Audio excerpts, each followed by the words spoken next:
The lighting gets worse and worse every video. I'm sorry. I'll have... Anyway, today is a little story time video and a comforting video because guess what? Calypso's tail fell off. And where were the videos when I needed comforting? So here is the video to you guys if your Crested gecko's tail fell off. So let's start off with the story. One day, you know, I was in the pet room adjusting everything and it was getting pretty loud in there. I think a lot of the noise definitely had to be a part of why he was scared. I have this big metal shelving and I was putting it together, and yes, I definitely should have taken him out of the room because it didn't get too loud, but it got, you know, pretty loud to where even I was getting uncomfortable with the noises, but I had to get it done.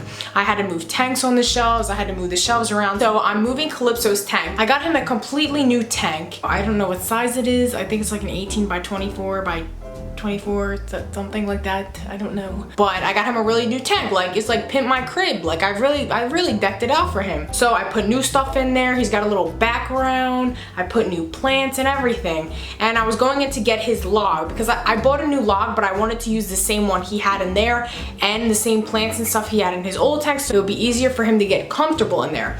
So, you know, as I was grabbing the log, he was like sitting on the log, which is very abnormal for him. Like, he doesn't sit on there. He's always up in the trees or something. So I just pick up the log and immediately I see his tail like squirming around. So I thought he was digging.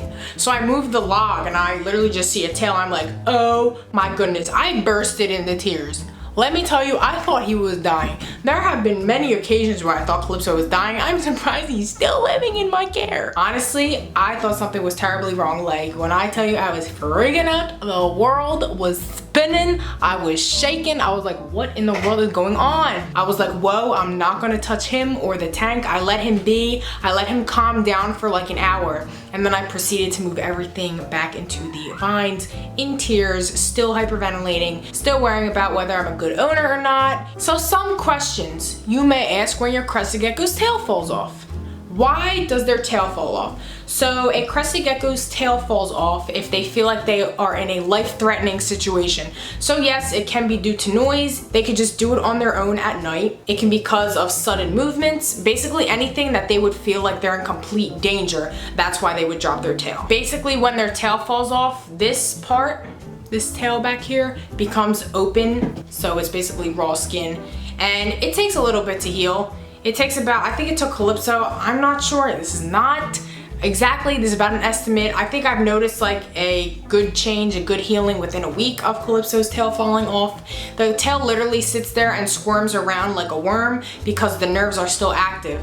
That's what they use to distract the predator, so they have a chance to run away. So that was Calypso's like, oh, let me drop my tail and let it squirm around so you can look at the tail and watch me escape. So if your Crested gecko's tail falls off and you are in the presence of them, like you physically see their tail fall off, I recommend giving them about an hour or two just to calm down, or even longer than that, just to relax. If you were like in there moving stuff around and that's why they dropped it, I would definitely recommend giving them some time before moving anything else and picking the tail back up. Once they get calmed down, you can reach in there, grab the tail, you can just dispose of that. They basically heal on their own. I've heard a lot of people use Neosporin. I don't know how safe that is. I never tested it on myself. I just let nature take its course with all my animals. I never really do that many home remedies with healing.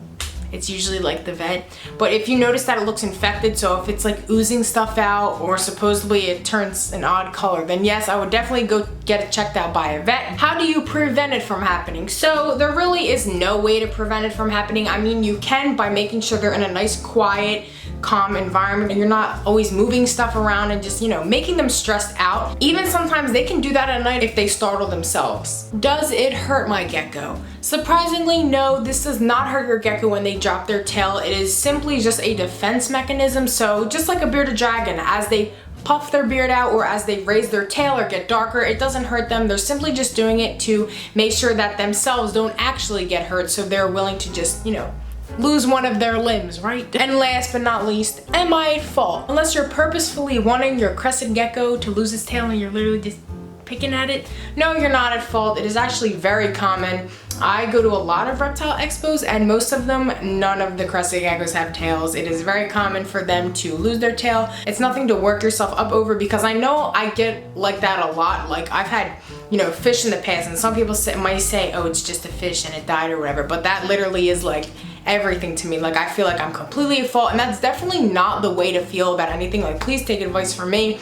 If your crested gecko drops his tail, it's definitely not something to push yourself on. It's just how they are in nature. They're using it to defend themselves. So I hope this was informative for you guys, and if you're anything like me and stressed over the littlest things with your animals, I hope this was comforting to you. And just a few little updates. I know a lot of you have been wanting to see a house tour and a pet room tour. The only reason I'm holding those off is because, number one, the house is not completely done. I want to show you guys when it's, you know, fully furnished and everything's together.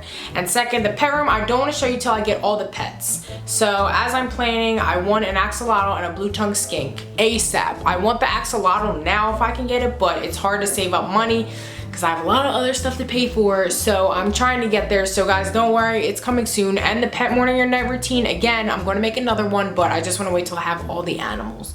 So thank you guys for watching, and stay tuned for the next video.